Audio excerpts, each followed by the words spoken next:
Welcome to the Deep Dive. We're here to explore the sources, the details, the context behind some of history's most fascinating stories. And today we're looking at someone everyone thinks they know, Neil Armstrong. Exactly. That first step on the moon, the quote, it's burned into our collective memory. But we want to go deeper than that single moment. Much deeper, because the journey to that moment is just incredible. It involves close calls, immense pressure, and a very specific kind of personality. Right. Our mission today isn't just about the moonwalk. It's about understanding the decades of, frankly, dangerous work. The flying, the engineering, the testing that made him the person who could actually do it. And handle the aftermath, because he was famously described as a reluctant American hero. That reluctance is fascinating. It wasn't false modesty. It was baked into who he was. So we're unpacking the full story: naval aviator, combat pilot, engineer, test pilot, professor, the whole picture. Let's start at the beginning. Where did this journey kick off? Well, he was born in Ohio, Washington Township, back in 1930. And his early life involved a lot of moving around. Yeah, I saw that in the notes, something like 16 times in 14 years. That's right. His dad was a state auditor, so the job kept them moving constantly. That must have. Well, it must have shaped him somehow. Maybe made him more self-reliant, perhaps. Quieter. Could be. It certainly meant finding stability in something else. And for him, that something else was flight. It grabbed him early. Classic story, the first airplane ride. Yep. He was just a little kid, maybe 5 or 6, when he got a ride in a Ford Trimotor, the old tin goose, they called it, in Warren, Ohio. And that was it. Hooked. And completely, it became this laser focus, so much so that he actually got his student pilot's license before his driver's license. Seriously, on his 16th birthday. Earned the certificate on his 16th birthday, soloed later that summer, all before he could legally drive a car. That tells you something about his priorities. Definitely. And he's also an Eagle Scout, wasn't he? That seems important, too. Very. He was deeply involved in scouting, earned Eagle Scout rank, and apparently he even took his World Scout badge with him to the moon. It clearly meant a lot. So aviation and that sense of duty, maybe. Then came college. Purdue. Right, aeronautical engineer. Purdue in 47. And the way he paid for it is absolutely key to understanding his path. It was something called the Holloway Plan. Okay, tell us about the Holloway Plan. It sounds like more than just a scholarship. Oh, much more. It was a Navy program. It basically laid out his next few years. You did 2 years of college study. Right. Then 2 years of flight training with the Navy. Okay. Then a mandatory year of active service as a naval aviator. Then you could go back and finish your last year or 2 of college. Wow. So it wasn't a choice between being a pilot or an engineer.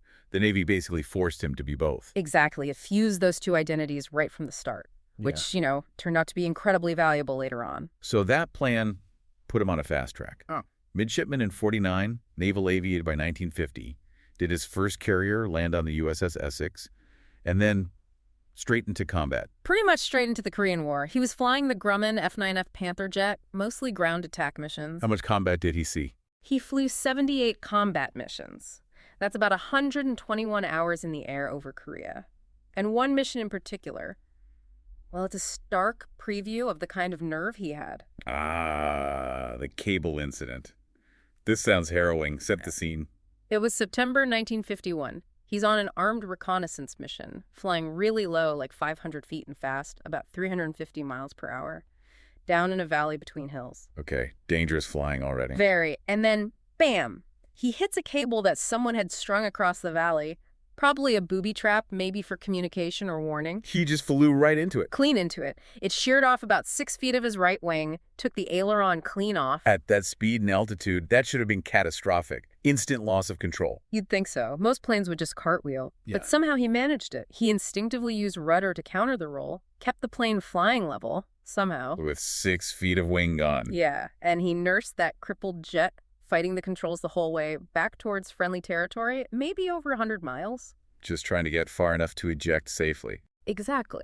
He knew the plane was done for, but he didn't want to bail out over enemy lines. He aimed for the water near a rescue ship, ejected, but the wind caught a chute. And blew him back over land. Blew him back over land. But then, incredibly, pure luck kicks in. How so? He lands, and almost immediately a Jeep pulls up. And driving it, a guy he knew from flight school just happened to be in the area. You can't make that up. What an unbelievable story. And the official record said anti-aircraft fire. Initially, yes. That might have just been simpler for the reports, but Armstrong always insisted it was the cable. It's an early, brutal example of his coolness under fire, his ability to analyze a catastrophic failure while it's happening and prioritize survival. So after Korea, he gets back, finishes that degree at Purdue in '55, and then straight into the next phase, research flying. That was the plan. He joined NASA, which, became NASA later at the High-Speed Flight Station, Edwards Air Force Base, California, the heart of experimental flight. The absolute cutting edge. This is where that engineer-pilot combo really came into its own, I imagine. Totally. He wasn't just flying. He was testing, analyzing, pushing the envelopes of new designs. And the sheer variety of aircraft he flew is staggering. The notes say over 200 different models. Over 200. Everything from the Century Series fighters, F-100, F-101, F-104, right up to huge bombers like the B-47 and the B-29, which they used as launch platforms for other experimental craft. Including the most famous one he flew at Edwards. The X-15, the ultimate rocket plane. This thing was basically a manned missile, right? Launched from under the wing of a B-52. Pretty much. It would drop, ignite its rocket engine, and just scream upwards. Hypersonic speeds, edge of space altitudes. Armstrong flew it 7 times. And achieved some serious milestones. Yeah. Mach 5.74. Yeah. That's almost 6 times the speed of sound. Incredible speed. And he was also involved in testing crucial new systems, like the MH-96 control system. That flight led to another one of his famous incidents. The high-altitude scare? What exactly was the MH-96 supposed to do? It was an early adaptive control system. The idea was it would automatically adjust how the plane handled as it went from the thick air lower down to the super thin atmosphere near space, where traditional flaps and rudders don't work well and you rely on small reaction control thrusters, like on a spacecraft. Okay, so he's testing this cutting-edge automatic system. On his 6th X-15 flight in 1962, he rockets up to about 207,000 feet. That's well into space by most definitions. Way up there. But coming back down, things didn't go as planned. The X-15 had this tendency, aerodynamically, to sort of bounce off the denser layers of the atmosphere if the angle wasn't perfect. It wasn't descending smoothly. It ballooned back up. Exactly. Yeah. It popped back up to around 140,000 feet when it should have been descending steadily. This completely messed up his trajectory for landing back at Edwards. So he's way too high and way too fast. Way too high, still screaming along at Mach 3 and completely overshooting the base. He flew right past Edwards, still at over 100,000 feet. What did he do? He basically had to glide it, find somewhere flat to land, way out in the desert. He ended up putting it down perfectly on Rogers Dry Lake, but about 40 miles south of where he was supposed to be. 40 miles off course. That must have been intense. It made that flight the longest X-15 mission ever, in both time and distance covered over the ground. And again, it just cemented his reputation for incredible coolness and technical skill in a crisis. But that reputation wasn't universally... Well, it was viewed differently by different groups, wasn't it? The engineers versus the pure pilots. Right. You had colleagues, especially the other engineer pilots like Milt Thompson, who thought he was brilliant. Most technically capable, Thompson called him, said his mind was like a sponge for technical detail. But then you had the stick and rudder guys, like Chuck Yeager. Yeah, some of the pilots who came up through a more traditional, purely operational float test background, maybe without the deep engineering degrees.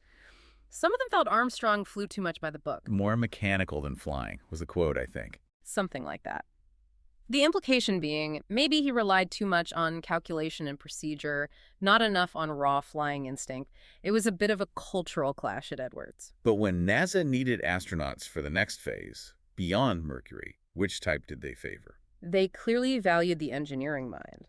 When NASA picked its second group of astronauts in 1962, the new 9, they were called Armstrong was chosen, and significantly, he was one of the first 2 civilians ever selected as astronauts. A big shift from the purely military test pilots of the Mercury 7. A huge shift.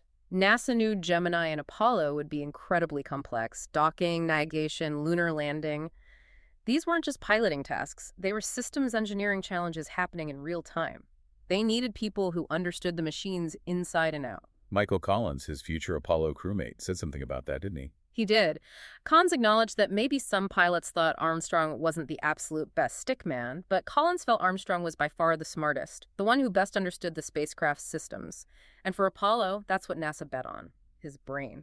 So selection for the astronaut corps in '62 puts him right into the thick of it. His first spaceflight comes pretty quickly with Gemini. Gemini 8, March 1966. He was the command pilot, paired with David Scott, and this flight made him NASA's first civilian astronaut to actually fly in space.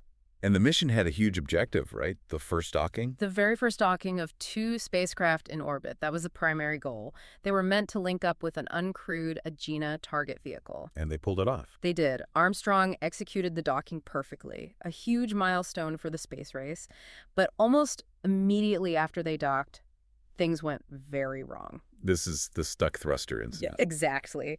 One of the small maneuvering thrusters on their Gemini capsule, thruster number 8, got stuck open. It just kept firing. And because they were docked to the big Agena stage? The combined spacecraft started to roll and spin faster and faster. It got up to about 1 revolution per second, utterly disorienting and incredibly dangerous. And they were out of contact with mission control at this point. For the critical part, yes. Houston had no idea this emergency was unfolding until Armstrong and Scott were already dealing with it. So how did Armstrong handle it?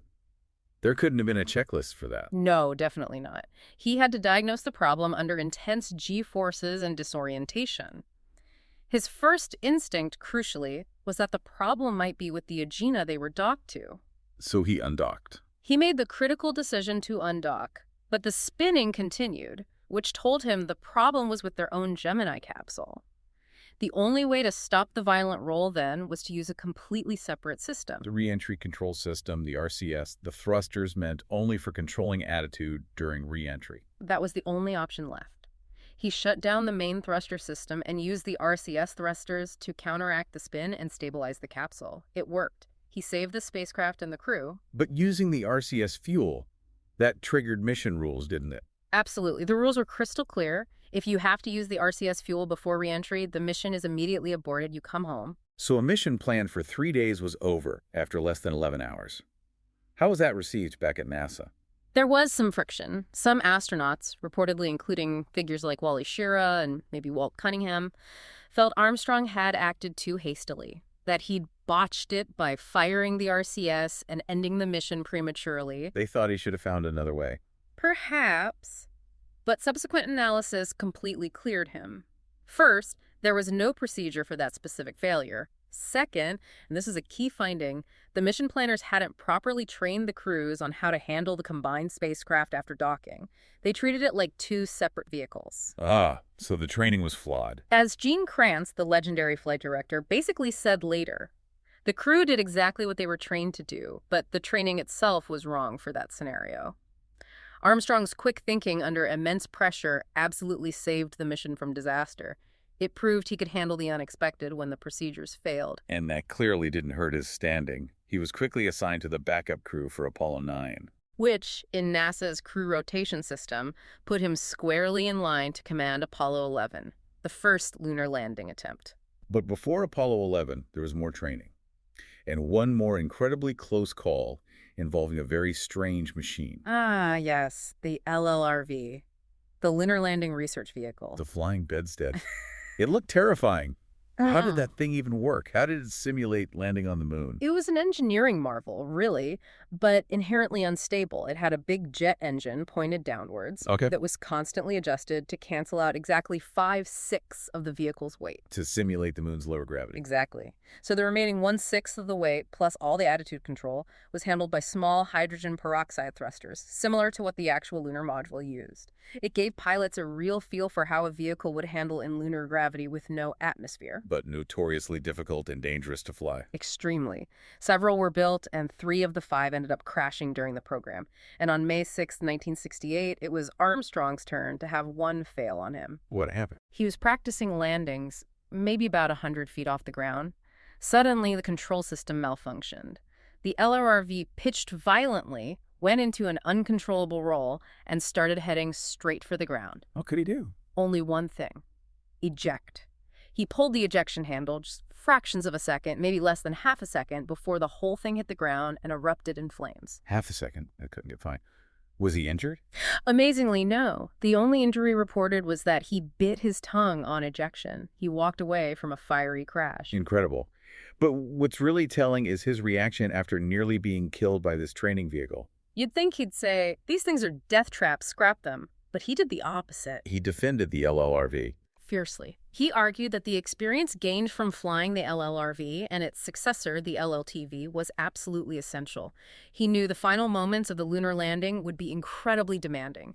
Relying just on simulators wasn't enough. You needed that real-world, hands-on experience of wrestling with the unstable dynamics. He felt it was crucial for commanders to have that feel, that muscle memory. It was worth the risk. That dedication, that willingness to face extreme risk for the sake of preparation, it really does explain why he was chosen for the left seat on Apollo 11. Absolutely. So the crew is set. Armstrong as commander, Buzz Aldrin as lunar module pilot, and Michael Collins orbiting above in the command module. Now, one persistent question is about who would step out first. It ended up being Armstrong. The official reason given was practical, about the hatch design.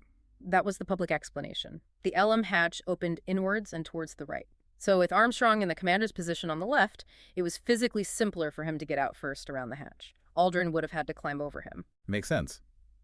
But the source notes suggest there might have been another layer to that decision, discussed internally at NASA. Yes. Internal documents and accounts from managers like Deke Slayton suggest that while the hatch was a factor, a significant reason they finalized Armstrong as first out was his personality. They specifically cited his perceived lack of a large ego. That's fascinating. They were thinking about the long-term impact of that moment. Exactly. They knew whoever stepped out first would instantly become one of the most famous people on Earth, possibly in history. They wanted someone they felt would handle that intense lifelong fame with quiet dignity and reserve, someone who wouldn't necessarily seek to capitalize on it. They felt Armstrong fit that mold better. A calculated choice based on temperament. So the mission launches July 16, 1969. The giant Saturn V Armstrong's heart rate hits 110 BPM during launch high, but maybe not astronomical given the G-force. Right. The real stress, the real spike in heart rate came during the final descent to the lunar surface. Things started to go wrong pretty quickly then, didn't they? Yeah, About 3 minutes from landing. First, they realized they were off course. They were passing landmarks, craters they recognized from their maps, about 2 seconds earlier than planned. That meant the computer was taking them miles beyond the intended, flat, pre-surveyed landing zone. Okay, so problem number 1. Wrong location. Then came the alarms. The infamous 1201 and 1202 program alarms started flashing on the computer display. What did those mean? In simple terms. Basically, executive overflow. The guidance computer was being asked to do too many things at once and was starting to drop tasks. It was overloaded. Panic stations, potentially. Why was it overloaded? Did they know? It was figured out later. Aldrin had apparently left the rendezvous radar switch in the wrong position during the descent checklist. So the computer was processing useless radar data from the command module rendezvous radar and trying to handle the landing calculations simultaneously. Too much data. But someone on the ground figured it out in time. Yes, incredible work in mission control. A young controller named Steve Bales, supported by Jack Garman from the support team, had seen these alarms in simulations. They quickly diagnosed that the computer wasn't failing, it was just overloaded, but prioritizing correctly. They made the call. Go on the alarms. Crucial call. Trusting the ground crew. But even with the computer working, they were still heading for the wrong spot. Armstrong looked out his window and saw where the computer was taking them. Directly towards a crater littered with huge boulders. Landing there would have been disastrous, potentially tipping the LM over. So he had to intervene. He immediately took manual control, clicked off the autopilot. He was now flying the lunar module by hand, essentially hovering it, searching for a safe spot, while Aldrin called out altitude and speed. This burned a lot more fuel than planned, right? Extending the landing sequence. A lot more fuel. Back in Houston, they were watching the fuel levels plummet. You hear the call-outs on the tapes. 60 seconds, 30 seconds. The tension is unbelievable. How much fuel did they actually land with? It was razor thin. Estimates vary slightly, but it was somewhere between 40 and 50 seconds of fuel left in the descent stage tanks. And how much of that was needed just for a potential abort? They needed about 20 seconds worth just to fire the ascent engine and get away if the landing was bad. So realistically, they had maybe 20 to 30 seconds of usable hover time left when they finally touched down. Incredibly close. And then the famous words. Houston, Tranquility Base here. The Eagle has landed. Just absolute coolness. And you could just hear the relief in Charlie Duke's voice back in Capcom. Roger, Tranquility. We copy you on the ground. You got a bunch of guys about to turn blue. We're breathing again. Thanks a lot. Summed it up perfectly. And Armstrong's heart rate during that manual phase, it was peaking between 100 and 150 BPM. Huge physiological stress hidden behind that calm voice. So they land. Then, hours later, the hatch opens. 02.56 UTC, July 21st, 1969. He steps onto the porch and delivers the line. That's one small step for a man, one giant leap for mankind. The endless debate about the missing A. Right. Did he say for man or for man? Armstrong always maintained he intended to say a man, arguing it only makes sense that way, one individual versus all of humanity. And his explanation was the technology. He blamed the VOX, the voice-activated microphone system, said it was so fast it tended to clip short syllables, especially unstressed ones like A. And science eventually kind of backed him up on that. Modern acoustic analysis suggests he probably did say it, but it was just blurred or lost in the static and compression of the transmission. NASA now officially includes the A in brackets in transcripts. Regardless, the impact was immediate. How many people actually heard it live? Estimates are around 530 million people worldwide. Think about that, something like 20% of the entire global population at the time watching or listening live.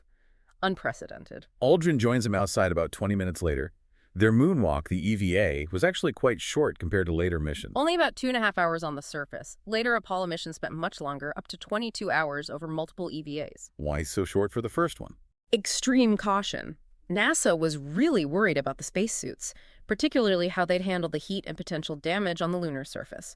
Remember, the Apollo 1 fire was still fresh in everyone's mind. They played it very safe on Apollo 11. So what did they do in those 2.5 hours? They collected rock and soil samples, set up a couple experiments, unveiled the plaque on the LM leg saying, "We came in peace for all mankind," and planted the American flag. The flag that looks wavy because the pole didn't extend properly. Exactly. The horizontal bar meant to make it look unfurled got stuck, so it ended up looking rippled. Armstrong also took a walk, about 60 meters or so, over to the rim of a nearby crater, now called East Crater. And they left some memorials, too. Yes, a very important gesture. They left a small packet containing memorial items, medals honoring Soviet cosmonauts Yuri Gagarin and Vladimir Komarov, who had died, and an Apollo 1 mission patch honoring Gus Grissom, Ed White, and Roger Chaffee, a recognition of shared sacrifice in space exploration. A classy move. Now, getting off the moon, there was one last bit of drama involving a pen. Unbelievable, right?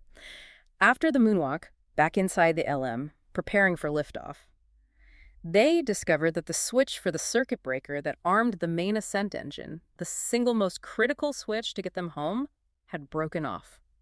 Probably bumped by a bulky backpack in the tight cabin. So the engine wouldn't ignite, they were stuck. Potentially. But Buzz Aldrin had an idea. He realized that part of his felt-tipped pen, the plastic internal part, might be non-conductive and just the right size. So he used the pen. He carefully jammed the end of the pen into the circuit breaker hole, pushed the contacts together, and it worked.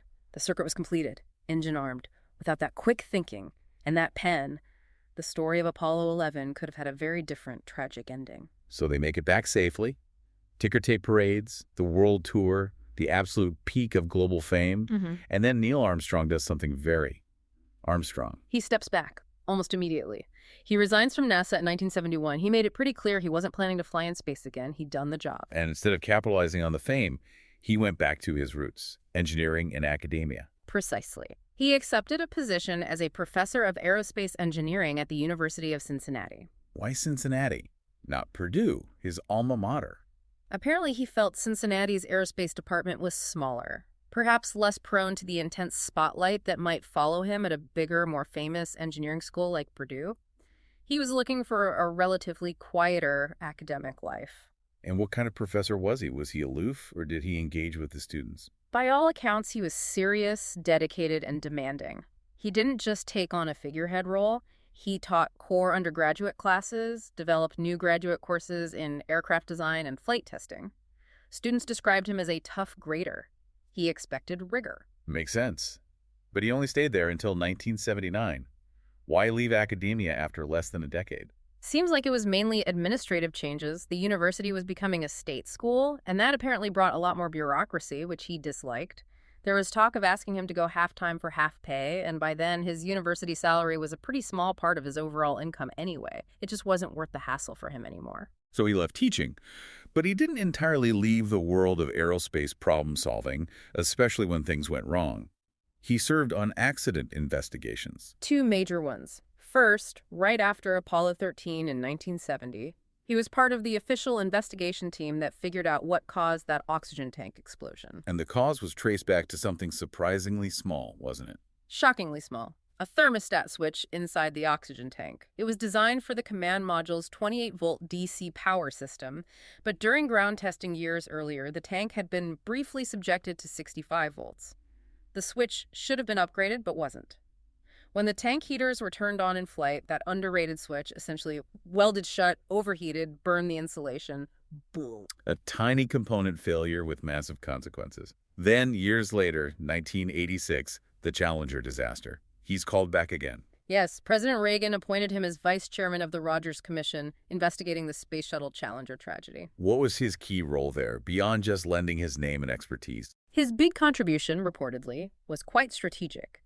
He argued strongly for limiting the commission's final report to a concise set of recommendations. Just 9 key points. Why only 9? Wouldn't more be better? His thinking, very pragmatically, was that if they gave NASA a huge laundry list of 50 or 100 recommendations, the bureaucracy would get bogged down, nothing would really change. By focusing on 9 critical, actionable items related to the O-rings, decision-making, and safety culture, he felt they could force NASA to actually implement meaningful reforms. It was about effectiveness. That practical engineering mindset again, focus on the core problem and the fix. This contrasted sharply with his public image, though. The reluctant hero, the recluse. He genuinely valued his privacy. He wasn't a recluse in reality. He served on corporate boards. He gave speeches occasionally, but he controlled his exposure tightly.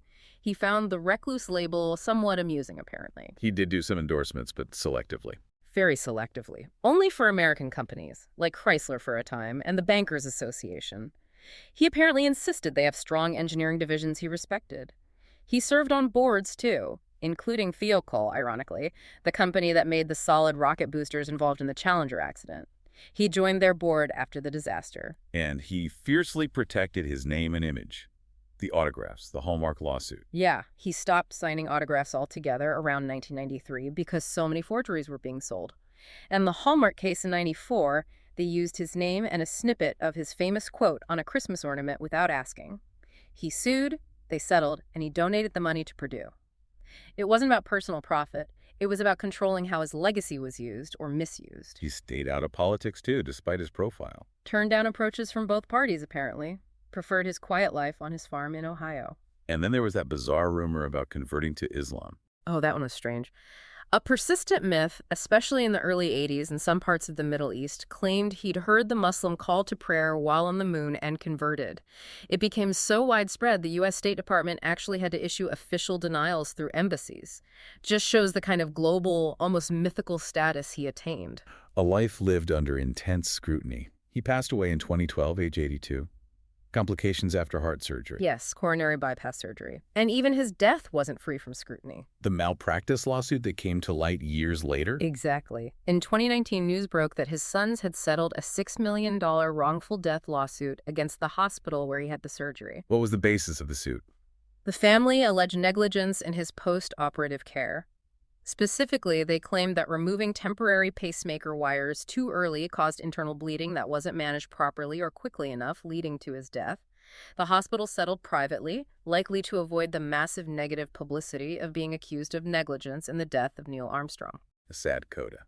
But despite that, his legacy is secure. The highest honors, Congressional Space Medal of Honor, Congressional Gold Medal. And polls consistently showed him as the most admired figure from the space program, even decades later. Ranked #1 space hero in a 2010 survey. And he stayed true to his engineering convictions right to the end, didn't he? Making that rare public statement about space policy. He did. In 2010, he, along with Gene Cernan and Jim Lovell, publicly criticized the cancellation of NASA's Constellation program, which included the era's rockets intended to return astronauts to the moon. He warned it risked making the U.S. space program second or even third rate. It showed his lifelong belief that maintaining leadership in exploration required sustained commitment and engineering investment. So when you look back at the whole arc, it really drives home the point that the one small step wasn't just a moment in time. It was the culmination of everything that came before. Absolutely. Surviving that cable strike in Korea, wrestling the X-15 back from the edge of space, handling the Gemini 8 spin, ejecting from the LLRV seconds before impact, and then The ultimate test, landing the Eagle with alarms blaring and fuel tanks nearly empty. And doing it all with the knowledge, as he later admitted, that they thought the actual chance of a successful first landing attempt was maybe only 50-50. Incredible odds. Which leads us to a final thought for you, the listener, to maybe ponder. Given that level of risk, that 50% chance of failure or worse on the landing alone, what does Neil Armstrong's career tell us about the sheer depth of preparation, the rigorous engineering mindset, and the quiet, unwavering sense of duty required to succeed when the stakes are that high and the margin for error is effectively zero?